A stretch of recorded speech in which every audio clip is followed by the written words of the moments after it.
Hi. இன்றைக்கி நம்ம என்ன டாபிக் பார்க்க போகிறோன்னா ரேஷியோ அண்டு ப்ரிப்போசிஷன்ஸ். ஆல்ரெடி நம்ம வந்து எல்சிஎம் ஹச்சிசிஎஃப் பார்த்துருக்கோம். அடுத்ததாக இப்போ வந்து ரேஷியோ ப்ரிப்போசிஷன்ஸ், விகிதம் மற்றும் விகிதாச்சாரம். அந்த 6th புக்கில் எவ்வளோ கவர் ஆகுதோ அதை பார்க்கலாம். ஃபஸ்ட்டு வந்துட்டு ரேஷியோ பொறுத்த வரைக்கும் ரெண்டுமே எந்த டேபிளில் வருது அப்படின்னு சொல்லி பார்த்து எவ்வளோக்கு எவ்வளோ நம்மளால் சுருக்க முடியுமோ அந்த அளவுக்கு சுருக்கிறது தான் வந்து ரேஷியோ. ஓகேவா? விகிதம் மற்றும் விகிதாச்சாரம். ஓகேவா? இப்போது இந்த இடத்துல 20:5 நம்ம ஆல்ரெடி வந்து இந்த டேபிளில் இது வருமா வராதான்னு செக் பண்ணுறதுக்கான ரூல்ஸ் வந்து சொல்லி கொடுத்துருக்கோம். ஸோ அதை ஃபாலோ பண்ணிக்கோங்க. இப்போ இது 0ல் முடியுது, இது 5ல் முடியுது. அப்போ இது ரெண்டுமே 5th டேபிளில் வரும். அப்போ என்ன வரும்? 4 5 are 20, 1 5 is 5. அப்போது 4:1 அப்படின்றத இதோட ரேஷியோ. அதே மாதிரி இங்கேயும் 500:250ன்னு இருக்குது. இப்போ இந்த 0க்கு 0 கேன்சல் ஆகிடும். 50 25 எந்த டேபிளில் வரும் அப்படின்னு சொல்லி பார்த்தோன்னா 5வது டேபிளே வந்துடும். ஸோ அதில் நம்ம கேன்சல் பண்ணலாம். இல்லைனா ஒரு 25 25 2 25 50. அப்போ என்ன வந்துடும்? நமக்கு 2 அப்படின்ற ஆன்சர் வந்துடும். 2:1 அப்படின்ற ரேஷியோவில் இருக்கும். அதே மாதிரி இப்போது 40 நிமிடத்திற்கும் 1 மணி நேரத்திற்கும் இடையே உள்ள விகிதம் 40 நிமிடம். இங்கே என்ன கொடுத்துருக்காங்க? 1 மணி நேரம் அப்படின்னு கொடுத்துருக்காங்க. இது நிமிடமாக இருந்தால் இதுவும் நிமிடமாக தான் இருக்கணும். இது ஹவர்ஸில் இருந்தால் இதுவும் ஹவர்ஸில் தான் இருக்கணும். இது செகண்ட்ஸில் இருந்தால் இதுவும் செகண்ட்ஸில் தான் இருக்கணும். அதே மாதிரி தான் கிலோகிராம், கிராமு, மில்லிகிராமு, லிட்டரு, இது எல்லாமே இந்த மாதிரி எந்த மாடல் சம் வந்தாலும் அது எந்த இடத்துல எப்படி இருக்கோ அதே தான் இங்கேயும் வரணும். அப்படி வந்தால் தான் நம்ம ரேஷியோவே கண்டுபிடிக்க முடியும். இப்போ இங்கே 40 நிமிடம் 40 மினிட்ஸ் அப்படின்னு கொடுத்துருக்காங்க. இது 1 ஹவர்னு கொடுத்துருக்காங்க. அப்போ 1 ஹவர்ன்றது என்னது? நமக்கு 60 மினிட்ஸ். ஓகேவா? 1 மணி நேரம் அப்படின்றது வந்து 60 நிமிடம். அப்போ என்ன வரும்? 40:60 அப்படின்னு வரும். அப்போ நம்ம என்ன பண்ணுவோம்? இது ரெண்டுத்தையும் டிவைட் பண்ணுவோமா? 0க்கு 0 கேன்சல் ஆகிடும். அதே மாதிரி 2 2 are 4, 3 2 are 6ன்னு வந்துடும். 2/3. அப்போ இதோட ரேஷியோ என்னவாக இருக்குன்னா 2:3. ஓகேவா? இந்த மாதிரி சம்ஸ் நிறைய கேட்பாங்க. ஏன்னா இந்த மாதிரி இது 40 நிமிடமாகவும் இது 1 மணி நேரமாகவும் கொடுத்துருவாங்க. ஆப்ஷனில் நமக்கு 40:1 அப்படின்ற ஒரு ஆப்ஷனும் இருக்கும். ஏன்னா எல்லாருமே பார்க்காம நம்ம அதை பண்ணிவிடுவோம் அப்படின்றதுனால. அப்போ இங்கே நிமிடம்னா இங்கேயும் நிமிடமாக மாற்றிடணும். அங்கே லிட்டர்னால் இங்கேயும் லிட்டர்னால் என்ன இருக்கோ அதை நம்ம மாற்றிட்டு தான் சம் போடணும். ஓகேவா? இங்கே அடுத்தது பாருங்கள், 5 கிலோமீட்டர்னு கொடுத்துருக்காங்க, 400 மீட்டர்னு கொடுத்துருக்காங்க. அப்போது 1 கிலோமீட்டருக்கு 1000 மீட்டர். ஓகேவா? அப்போ 5 கிலோமீட்டருக்கு 5000. அப்போ நம்ம இந்த 5000 மீட்டர் அப்படின்றத எடுத்துகிட்டு தான் நம்ம ரேஷியோ வந்து கண்டுபிடிக்கணும். 5000க்கும் 400க்கும் தான் ரேஷியோ கண்டுபிடிக்கணுமே தவிர 5க்கும் 400க்கும் கண்டுபிடிச்சிட்டு வந்துடக்கூடாது. ஓகேவா? அப்போ இது ஏன்னா இது கிலோமீட்டரில் இருக்குது, இது மீட்டரில் இருக்குது. ரெண்டுத்தையும் ஒரே இதில் மாற்றிட்டு தான் நம்ம சம்மே சால்வ் பண்ண போகணும். அடுத்தது, ஒரு வகுப்பில் உள்ள 50 மாணவர்களில் 30 பேர் சிறுவர்கள் எனில் சிறுவர்களின் எண்ணிக்கைக்கும் மொத்த மாணவர்களின் எண்ணிக்கைக்கும் இடையே உள்ள விகிதம். இப்போது ஒரு வகுப்பில் டோட்டலாக 50 பேர் இருக்காங்க, 30 பேர் சிறுவர்கள். அப்போ மீதி இருக்கிற 20 பேர் யாராக இருப்பாங்க? சிறுமிகள். அதை நம்ம இங்கே கண்டுபிடிச்சிருவோம். கொஷின் தான் பெருசாக இருக்கும், பட் இது ரேஷியோ வந்து ஈஸி தான். சிறுவர்களின் எண்ணிக்கைக்கும் மொத்த மாணவர்கள் எண்ணிக்கைக்கும் இடையே உள்ள விகிதம். அப்போ சிறுவர்கள் எத்தனை பேர்? 30. மொத்த மாணவர்கள் எத்தனை பேர்? 50. யாரை ஃபஸ்ட்டு கொடுக்குறாங்களோ அவங்கள தான் நம்ம ஃபஸ்ட்டு எழுதணும். அப்போ 30:50. 0க்கு 0 கேன்சல், 3:5 அப்படின்னு வந்துடும். ஓகேவா? சிறுமிகளின் எண்ணிக்கை மொத்த மாணவர்களின் எண்ணிக்கை. அப்போ சிறுமிகளின் எண்ணிக்கை எவ்வளோ? 20 நம்ம கண்டுபிடிச்சோமா? 20:50. அப்போது 2:5ன்னு கிடச்சிரும். சிறுவர்களின் எண்ணிக்கை, சிறுமிகளின் எண்ணிக்கை. சிறுவர்கள் எத்தனை பேர்? 30 பேர். இவங்க வந்து எத்தனை பேர்? சிறுமிகள் வந்து 20ன்னு கண்டுபிடிச்சோமா? அப்போது 3:2. அவ்வளோதான். அந்த ரேஷியோவில் அப்படியே நம்ம சம் சால்வ் பண்ணால் ஓகே. சும்மா ஜஸ்ட் இதை பார்த்துட்டு இதை சால்வ் பண்ணாலே ஓகே.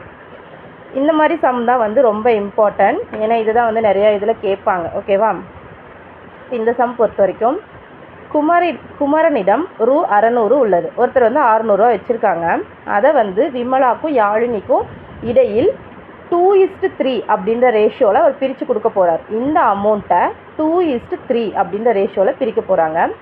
இருவரில் யாருக்கு அதிகமாக கிடைக்கும், எவ்வளவு அப்படின்னு கேட்டிருக்காங்க. ஏன்னா இந்த ரேஷியோ சம் நிறைய இடத்துல கேட்பாங்க. ஓகேவா? எவ்வளோ அமௌண்ட்டு கொடுத்துருக்காங்களோ அந்த அமௌண்ட்டை மேலே போட்டுருங்க. 2:3ன்ற ரேஷியோவில் இருக்குது. இந்த ரேஷியோட மொத்தம் இது என்னவோ அதை ஆட் பண்ணிக்கோங்க. அப்போ ஆட் பண்ண நம்பரை கீழே போடுவோங்க. 2யும் 3யும் கூட்டினோம்னா நமக்கு என்ன வரும்? 5. ஃபஸ்ட்டு இது வந்து ஃபஸ்ட்டு பங்கு யார்? விமலா. விமலாவுக்கு வந்து 2 அப்படின்னா 2/5 இன்ட்டு டோட்டல் அமௌண்ட்டு. டோட்டல் அமௌண்ட்டில் 5 பங்கு எவ்வளோ? 5 அப்படின்னு செக் பண்ணிட்டோம்னா 120ன்னு வந்துடும். அப்போ 120 இன்ட்டு 2 240 யாருக்கு? விமலாவுக்கு. அதே மாதிரி 120 இன்ட்டு 3 ஏன்னா இவங்களுக்கு 3 பங்கா, இது வந்து யாருக்கு கிடைக்கும்? 360. இது யாருக்கு அப்படின்னா யாழினிக்கு. என்ன கேட்குறாங்க? யாருக்கு அதிகம் எவ்வளவுன்னு கேட்குறாங்க. அப்போ நமக்கு பார்க்கும்போதே தெரிஞ்சிடுச்சு இது யாழினிக்கு தான் அதிகம். எவ்வளோனா இதுலேருந்து இதை சப்ட்ராக்ட் பண்ணால் 120. ஓகேவா? அடுத்ததான் இது மாதிரி சின்ன சின்ன சம்ஸு 3:5 9 பாக்ஸு நமக்கு இது எதுவுமே கொடுக்க மாட்டாங்க. இதை நம்ம வந்து கரெக்டாக பார்க்கணுன்னா இது வந்து 3:5 ஃபஸ்ட்டு இதுக்கு ஃபஸ்ட்டு சமமாக இருக்கணும், கீழே இருக்கிறதுக்கு செகண்டாக இருக்கிறதுக்கு செகண்டு சமமாக இருக்கணும். ஓகேவா? இப்போ இங்கே 3 இருக்குது, 3 என்ன பண்ணால் இங்கே 9 மாறும் அப்படின்னு செக் பண்ணால் 3 9. அதே மாதிரி இப்போ இங்கே என்ன நம்பர் இருக்குது? 5. அப்போ 5 வந்து ஏற்கனவே இந்த நம்பரை நம்ம 3ஆல் பெருக்கியிருக்கோம்னா அப்போ இந்த நம்பரையும் நம்ம என்ன தான் பெருக்கணும்? 3ஆல் தான் பெருக்கணும். அப்போ 5 15. அதே மாதிரி தான் 4:5ன்னு கொடுத்துட்டாங்க. இது 8 மாறி இருக்குது. 4 என்ன பண்ணால் 8 மாறும்? 2ஆல் பெருக்குனா 8 மாறிடும். 4 2 8. அதே மாதிரி இவங்க என்ன பண்ணியிருக்காங்க? 5ஐயும் 2ஆல் பெருக்கியிருக்காங்க. 2 10. ஓகேவா? அதே மாதிரி ரேஷியோவில் எது பெருசு அப்படின்னு கேட்டாங்கன்னா நம்ம பார்த்த உடனே இதுதான் பெருசுன்னு சொல்ல முடியாது. ஓகேவா? எப்படி நம்ம நார்மலாக வந்து பின்ன கூட்டல் பின்ன கழித்தல் இருக்கோ அந்த இது கண்டுபிடிச்சிட்டு எல்சிஎம் கண்டுபிடிச்சிட்டு நம்ம வந்து ஆட் பண்ணுவோமோ அதே மாதிரி தான் வந்து ரேஷியோவுக்கு பண்ணணும். 3:4 7:8. இப்போ இது 8 இருக்குது, இது பெருசாக இருக்குது, இது 4 இருக்குது, இது சின்னதாக இருக்குது அப்படின்னு சொல்லி இதை நம்ம போட முடியாது. ஸோ 3/4 7/8. இந்த இங்கே அடியில் இருக்க பகுதியில் இருக்க 2 பேருமே வந்து சேம் நம்பராக இருந்தால் தான் இவங்க பெரியவங்க இவங்க சின்னவங்க நம்ம சொல்ல முடியும். அப்போ இது 3/4 7/8. இங்கே 8 இருக்கா? அப்போ இது என்ன பண்ணால் 8 மாறும்னு பார்க்கணும். 4 2 8. அப்படி இல்லைன்னா வேறு நம்பர் எதாவது இருந்தால் காமன் நம்பர் என்னன்னா அதுக்கு தகுந்த மாதிரி இதை மாற்றிக்கணும். நம்ம எல்சிஎம் எடுக்கிற மாதிரி தான் மாற்றிட்டு இது ரெண்டுத்தையும் ஒரே மாதிரி மாற்றினதுக்கு அப்புறம் தான் யார் பெரியவங்கன்னு சொல்ல முடியும். 6/8 7/8. அப்போ இதில் 6 பெருசா 7 பெருசான்னு கேட்கும்போது 7 தான் பெருசு. ஏன்னா 8ன்றது காமனாக இருக்குது, அதனால் இதை நம்ம செக் பண்ண தேவையில்லை. 6 7ன்னு பார்த்தா 7 பெருசு. அதே மாதிரி தான் இங்கேயும் 4:5 8:15 அப்படின்னு கொடுத்துட்டாங்க. என்ன பண்ணால் இது 2 ஈக்குவல் ஆகும்னு பார்த்தா 3ஆல் பெருக்குனா ஈக்குவல் ஆகும். அப்போ இது 12 இது 8ன்னு வந்துருச்சு. அப்போ 12 தான் பெருசு அப்படின்னு போட்டுடலாம். ஓகேவா? யார் பெரியவங்க விகிதமில் யார் பெரியவங்கன்னு கேட்டாங்கன்னா அந்த அடியில் இருக்க நம்பர் ஒரே மாதிரி இருந்தால் மட்டும்தான் நீங்கள் பெரியவங்க சின்னவங்கன்னு சொல்ல முடியும். அதே மாதிரி தான் பின்னத்தில் கூட்டல் இது பண்ணும்போது எல்சிஎம் 2 பேருமே ஈக்குவலாக இருந்தால் மட்டும்தான் நம்ம ஆட் பண்ணவோ சப்ட்ராக்ஷன் பண்ணவோ முடியும்.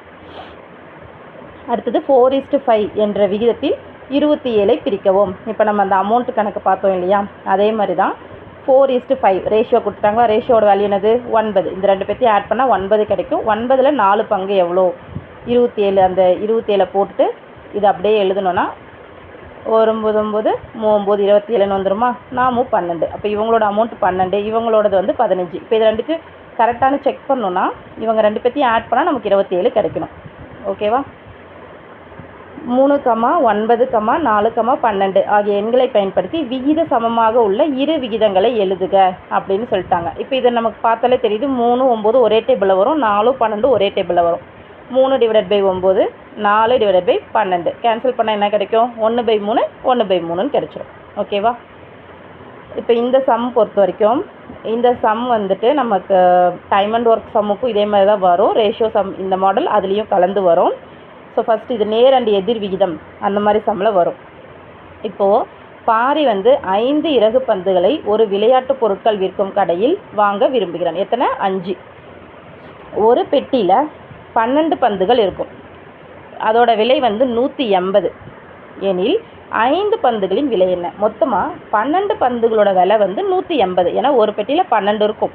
12 பந்துகளோட விலை 180னா 5 பந்துகளின் விலை என்ன? ஏன்னா அவன் 5 தான் வாங்க போகிறான்.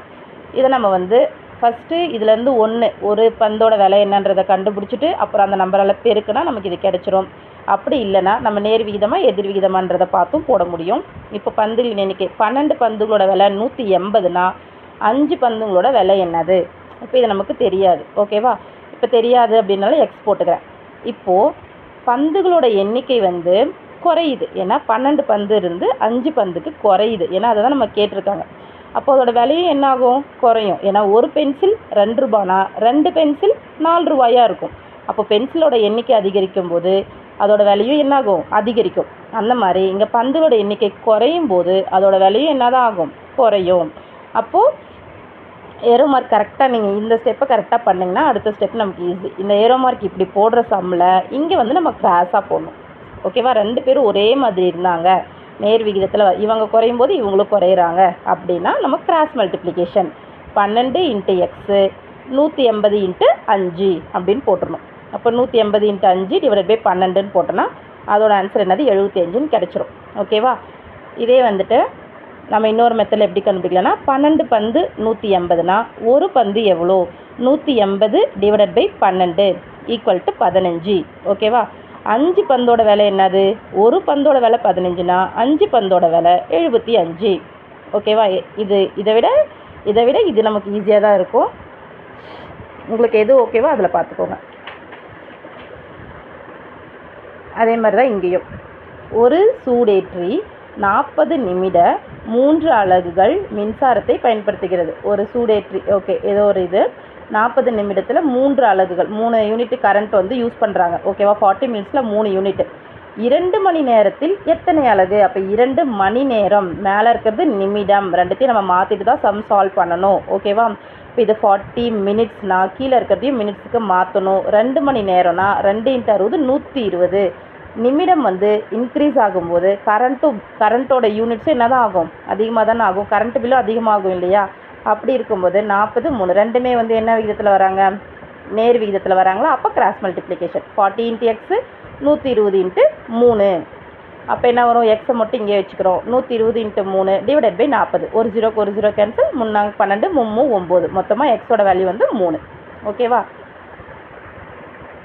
15 நாட்களில் கார்குழலி ரூ 1800 வருமானமாக பெறுகிறார் எனில் 3000 எத்தனை நாட்களில் பெறுவார் அப்படின்னு கேட்டிருக்காங்க. அப்போ 15 நாட்களில் அவரோட வருமானம் எவ்வளோ? 1800. இப்போ 3000 ரூபாய் வாங்கணுன்னா அவங்க எத்தனை நாள் வேலை செய்யணும்னு கேட்குறாங்க. அப்போது 15 நாள்களுக்கு 1800 ரூபா. 3000 ரூபாய் வாங்கணுன்னா நாட்களோட எண்ணிக்கை என்ன ஆகும்? அதிகமாக தான் ஆகும். அப்போ வருமானமும் அப்போ தான் வந்து அதிகமாகும். அப்போ இதுவும் நம்ம கிராஸ் மல்டிப்ளிகேஷன் தான். 15 × 3000 1800 × எக்ஸ்ன்னு போட்டு எக்ஸோட வேல்யூ கண்டுபிடிச்சிடலாம். ஒரு பள்ளியில் 1500 மாணவர்கள், 50 ஆசிரியர்கள், 5 நிர்வாகிகள். ஓகேவா? 1500 மாணவர்கள், 50 ஆசிரியர்கள், 5 நிர்வாகிகள் இருக்கிறாங்க. இப்போது மாணவர்களோட எண்ணிக்கை என்னவா மாறுதுன்னா 1800 இன்க்ரீஸ் ஆகுது. அப்படி இன்க்ரீஸ் ஆகும்போது எத்தனை ஆசிரியர்கள் வருவாங்க, எத்தனை நிர்வாகிகள் வருவாங்க? இப்போ இது ரேஷியோ பார்த்தோன்னா 1500 1800 2 0க்கு 2 0 கேன்சல் ஆகிடுமா? 5 15 6 18. இவங்க 5:6 ரேஷியோவில் இருக்காங்க. அப்போ இவங்க எல்லாருமே 5:6 ரேஷியோவில் தான் வருவாங்க. அப்போ இது 5:6னா இதுவும் 5:6 தான். அப்போ இங்கே 50னா எது போட்டால் 6 வரும்னு பார்த்தா 60ன்னு போட்டால் தான் 6 வரும். 5 நிர்வாகிகள்னா 6 போட்டால் தான் நமக்கு 5:6 ரேஷியோவில் வரும். அவ்வளோதான். இதை வச்சு ஷார்ட்டாக நம்ம முடிச்சிடலாம். அடுத்ததாக வந்து ரேஷியோவில் பார்த்தோன்னா இந்த சம் A:B 5:9 அப்படின்னு கொடுத்துருவாங்க. B:C AB கொடுத்துட்டாங்க, BC கொடுத்துருவாங்க. ABC என்னதுன்னு கேட்பாங்க. ஓகேவா? அதுக்கு நம்ம இந்த மெத்தட் ஃபாலோ பண்ணிக்கலாம். AB வந்து 5:9 அதை அப்படியே எழுதிடணும். B:Cக்கு வந்து 4:7. இப்போ இங்கே காலியாக இருக்காங்க இல்லையா? சியோட வேல்யூ கொடுக்காத இடத்துல இங்கே பக்கத்தில் என்ன வேல்யூ இருக்காங்களோ அதை அப்படியே போட்டுடணும். அதே மாதிரி இங்கே காலியாக இருக்கிற இடத்துல இதை அப்படியே போட்டுடணும். போட்டுட்டு இங்கே இருக்கிறவங்களை அப்படியே மல்டிப்ளை பண்ணி எழுதணும். 5 4s are 20, 9 4s are 36, 9 7s are 63. அவ்வளோதான். இது அப்படியே மல்டிப்ளை பண்ணி எழுதுனா இதுதான் வந்து ஆன்சர். அதே மாதிரி தான் இங்கேயும் A:B 2:3, B:Cனா 4:5ன்னு கொடுத்துருக்காங்க. Cக்கும் Dக்கும் 6:7, ABCD 4 பேரையும் கண்டுபிடிக்க சொல்லியிருக்காங்க. அப்போது 2:3:3:3. ஃபஸ்ட்டு யார் இருக்கா? AB மட்டும்தான் இருக்காங்க. CD எனக்கு கொடுக்கல, ஃபஸ்ட்டு இதில் இல்லை. இல்லாத மதிப்புக்கு நான் என்ன பண்ணுறேன்? பியோட வேல்யூவையே சிக்கும் டிக்கும் போட்டுக்கிறேன். அடுத்தது யார் இருக்காங்க? BC 4:5. அப்போ இந்த 4க்கு இங்கே 4 போட்டுடலாம். இந்த 5 இங்கே காலியாக இருக்காங்கன்னா இங்கே யார் காலியாக இருக்காங்களோ அவங்க பக்கத்தில் என்ன நம்பர் இருக்கோ அந்த நம்பர் போட்டுடணும். லாஸ்ட்டாக யார் இருக்காங்க? CD 6:7. அப்போ இந்த 6க்கு முன்னாடி எத்தனை இடம் காலியாக இருந்தாலும் அந்த 6ஏ போட்டுடணும். அப்போ இங்கேயும் 6 இங்கேயும் 6. இப்போ என்ன பண்ணுறேன்? எல்லாத்தையும் மல்டிப்ளை பண்ணி எழுதுகிறோம். 2 4s are 8, 8 6 are 48. அந்த மாதிரி எல்லாத்தையும் மல்டிப்ளை பண்ணி எழுதுனா முடிஞ்சு. இந்த மாதிரி சம் வந்து இம்பார்ட்டன்ட். ஏன்னா இந்த மாடலில் சம்மில் வந்து கேட்பாங்க. ஓகேவா? அதே மாதிரி இப்போ இது அதுவே வந்து பின்னத்தில் கொடுத்துட்டாங்கன்னு வச்சுக்கோங்களேன். இப்போ இது நார்மலாக இதில் கொடுத்துருக்காங்க ஈஸ்ட் ரேஷியோவில். இப்போ பின்னத்தில் கொடுத்துருக்காங்க. A = 1/3, B = 1/2, C is equal to 1 divided by 4 அப்படின்னா A is to B is to C என்னதுன்னு கேட்குறாங்க. அப்போ நம்ம என்ன பண்ணணும், ஃபஸ்ட்டு எல்சிஎம் கண்டுபிடிச்சிக்கணும். 3 2 4 எல்சிஎம் கண்டுபிடிச்சா நமக்கு என்ன ஆன்சர் கிடைக்குதுன்னா 12 அப்படின்னு கிடைச்சிருக்கு. அப்போ 12 வர மாதிரி சம் சால்வ் பண்ணிக்கணும். 4 divided by 12, 6 divided by 12, 3 divided by 12 வந்துடுச்சா? இப்போ எல்லாருமே காமன் ஆகிட்டாங்களா அடியில் இருக்க நம்பர், அப்போ அது தேவையில்லை, மேலே இருக்கவங்கள ரேஷியோன்னு எழுதிடணும். 4:6:3 அதுதான் வந்து A is to B is to 3. அடுத்ததாக வந்து 2A equal to 3B equal to 4C அப்படின்னா ABC என்னதுன்னு கேட்குறாங்க. இப்போ A is to B, first 2A 3B 4Cன்னு கொடுத்துட்டாங்க, எல்லாருமே சமம். நான் என்ன பண்ணுறேன், A is to B அப்படின்னு போட்டுட்டேன். ஏவோட வேல்யூ என்னது 2A, இதோட வேல்யூ என்னது 3B. நான் ஏவையும் பியும் மட்டும் தனியாக பிரிச்சுட்டு நம்பரை தனியாக எழுதுகிறேன். இந்த பக்கம் A இங்கே இருக்காங்க, இந்த பக்கம் பெருக்கல்ல இருக்கிற B இந்த பக்கம் வந்தால் வகுத்தலில் மாறிடுவாங்க. இப்போ இந்த பக்கம் இருக்கிற 3 அப்படியே இருப்பாங்க. இந்த பக்கம் வந்து இங்கே தான் கிராஸ் ஆகி வரவங்க மட்டும்தான் மாறி வருவாங்க. இங்கே பெருக்கல்ல இருக்க 2 இந்த பக்கம் வந்தால் வகுத்தலில் போயிடும். அப்போது A divided by 2ன்றது 3/2. அப்போ ஏவோட வேல்யூ என்னதுன்னா 3, பியோட வேல்யூ என்னதுன்னா 2. சேம் அதே மாதிரி தான் 3B 4C. நான் B divided by C, B இங்கே இருக்காங்க, C இந்த பக்கம் வந்து மாறி வராங்க, ஸோ டிவைடடில் வந்துடுறாங்க. 4 இங்கே இருக்காங்க, 3 இந்த பக்கம் வந்து வரதுனால இவங்க மல்டிப்ளிகேஷனில் இருக்கவங்க இந்த பக்கம் வந்தால் டிவைடு. அப்போ 4:3. இதே மாதிரி நம்ம கண்டுபிடிச்சிட்டோம்னா இப்போ ஏபி மட்டும் கண்டுபிடிச்சிட்டா கூட நமக்கு C ஈஸி இல்லையா, அந்த மாடலில் போட்டுருவோம். 3:2 அப்படின்றதையும் 4:3 அப்படின்றதையும் போட்டுட்டு நார்மலாக கண்டுபிடிச்சா முடிஞ்சு. இது எல்லாத்தையுமே ஷார்ட் பண்ண முடியும், இதை திரும்பவும் நம்ம டிவைட் பண்ண முடியும்னா டிவைட் பண்ணிக்கலாம். இது எல்லாமே 2ஆல் டிவைசபிள் ஆகிற மாதிரி இருக்குது. ஸோ டிவைட் பண்ணோம்னா 6:4:3 அப்படின்னு வந்துடும். சேம் அதே மாதிரி தான், திரும்ப ஒரு பின்ன கணக்கு தான்.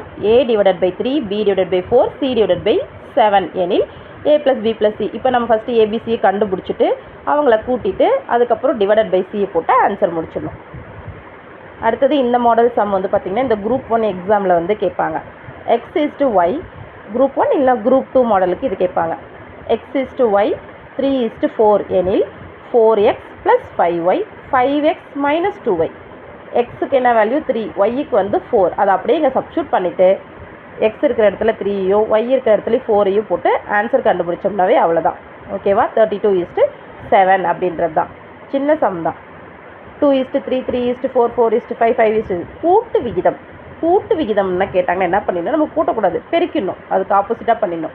கூட்டு விகிதம் அப்படின்னு கேட்டாங்கன்னா நம்ம என்ன பண்ணணும், எல்லாத்தையும் பெருக்கிடணும். 2 divided by 3, 3 divided by 4, 4 divided by 5, 5 divided by 6 எல்லாம் கேன்சல் பண்ண முடியுதா கேன்சல் பண்ணிவிட்டு வர ஆன்சரை எழுதிடணும். சராசரி விகிதம் அப்படின்னா என்னதுன்னா, இப்போ நம்ம ஸ்கொயர் ரூட் கண்டுபிடிப்போம் இல்லையா, 3 ஸ்கொயர்னா என்னது 9, 4 ஸ்கொயர்னா என்னது 16, அந்த மாதிரி ஸ்கொயர் ரூட் கண்டுபிடிக்கிறது தான். இப்போ நமக்கு 8, 18 கொடுத்துருக்காங்க, அது ரெண்டுத்தையும் ரூட்டுக்குள்ளார எழுதிட்டு 144 0.0144 டிவைடட் பைன்னு வரும். அதாவது நமக்கு இங்கே பாயிண்ட் இருக்கிறதுனால அதை கேன்சல் பண்ணுறதுக்காக நம்ம இந்த நம்பர் போடுறோம். ஓகேவா? இப்போ 12 டிவைடட் பை 100ன்னு வரும். ஏன்னா இங்கே வந்து 1 2 3 4 டிஜிட் வராங்களா பாயிண்ட்டுக்கு அப்புறம். அப்போ நான் இங்கே வந்து 4 zeros போட்டுக்கிறேன். போட்டுட்டு சம் சால்வ் பண்ணும்போது 144 டிவைடட் பை 4 zeros அப்படி இருக்கும்போது எனக்கு எவ்வளோ வரும்னா 100 × 100. அப்போ இதுதானே ஸ்கொயரு. அப்போ ஒரு 100 நான் வெளியே எடுத்துருவேன். 144 என்ன பண்ணுவேன்னா 12 12 144. அதுக்கப்புறம் நம்ம திரும்ப ஆன்சரில் என்ன பண்ணுறோம், 2 டிஜிட் தள்ளி பாயிண்ட் வரணுமா, ஸோ நான் 0.12. எனக்கு கீழே 2 0 இருந்ததுன்னா நம்ம மேலே 2 டிஜிட் தள்ளி பாயிண்ட் வச்சுக்கணும். அப்புறம் இந்த மாதிரி சம்ஸ் 4 9 12 இதோட 4வது விகிதம் என்னது, 4:9:12 x. நமக்கு 4வது தெரியாது. அப்போ இது 4 divided by 9 12 divided by x தெரியாது இல்லையா, தெரியாத அப்படியே வச்சுக்கிறோம். அப்போ என்ன பண்ணுறோம், 4 × x இந்த இடத்துல கிராஸ் மல்டிப்ளை பண்ணிக்க போகிறோம். 4 × x 9 × 12ன்னு போட்டால் எக்ஸோட வேல்யூ கிடச்சிரும். 3வது விகிதம் இங்கே என்ன கேட்டாங்க, 4வது விகிதம் கேட்டாங்க, நம்ம இந்த மாதிரி போட்டோம். இப்போ 3வது விகிதம் கேட்குறாங்க. அப்போ எனக்கு தெரியாது இல்லையா, இன்னொன்று தெரியாது. இப்போ 4னா இப்படி இருந்துச்சு, நான் கிராஸ் மல்டிப்ளை பண்ணிட்டேன். இப்போ 3னா எனக்கு தெரியாது. அப்போ 16 divided by 36 திரும்ப நான் B divided by Cன்ற மெத்தட்லேயே போட்டுக்கிறேன். ஓகேவா? இது வந்து ABCD அந்த மாடலில் இருக்காங்க. இவங்க AB. 3வது கேட்கும்போது BC மட்டும்தான். ஸோ நான் AB A divided by B, B divided by C அந்த மெத்தடில் 36 திரும்ப போட்டு அதே மாதிரி கிராஸ் மல்டிப்ளை பண்ணி ஆன்சர் கண்டுபிடிச்சிக்கணும். ஓகேவா? 3:4 என்பதின் இருபடி விகிதம் முப்படி விகிதம். இருபடி விகிதம்னா ஸ்கொயர் ரூட்டு 3 4 3 ஸ்கொயர் 4 ஸ்கொயர் 9:16. அதே முப்படின்னு கேட்டாங்கன்னா 3க்கு 3 3 கியூபு 4 கியூபு 27:64. ஓகேவா? கூட்டு விகிதம்னு கேட்டாங்கன்னா எல்லாத்தையும் பெருக்கி வச்சுட்டு வந்துடணும். இருபடி விகிதம்னு கேட்டாங்கன்னா ஸ்கொயர் ரூட்டு, முப்படி விகிதம்னு கேட்டாங்கன்னா க்யூபோட ரூட்டு, அதே மாதிரி சராசரி விகிதம் அப்படின்னு கேட்டாங்கன்னா ரூட் எடுத்துடணும். வர்க்கமூலம் மாதிரி தான். ஓகேவா? இங்கே கொடுத்துருக்காங்க பாருங்கள், 49:25 வர்க்கமூலம் அப்படின்னு கேட்டிருக்காங்க. 7 49, 5 25 ரூட் எடுத்தால் அதுதான் வர்க்கமூலம். சராசரி எல்லாமே ஒன்று தான். கனமூலம்னா 3, வர்க்கமூலம்னா 2, சராசரினாலும் 2, சராசரி விகிதம் அப்படின்னாலும் ஸ்கொயர் தான். அப்போ கனமூலம்னா ஸ்கியூப், 343 ஸ்கியூப், 512 ஸ்கியூப்னா 7 49, 49 × 7 தான் 343, 8 64, 64 × 8 தான் 512. அப்போ ஸ்கியூப் எடுத்தோம்னா கனமூலம். ஓகேவா? அடுத்ததாக வந்து இதில் நேர் மற்றும் எதிர் விகிதங்கள் பொறுத்த வரைக்கும் ஓகே, அதை நம்ம நெக்ஸ்ட்டு வீடியோவில் பார்த்துடலாம். தேங்க்யூ.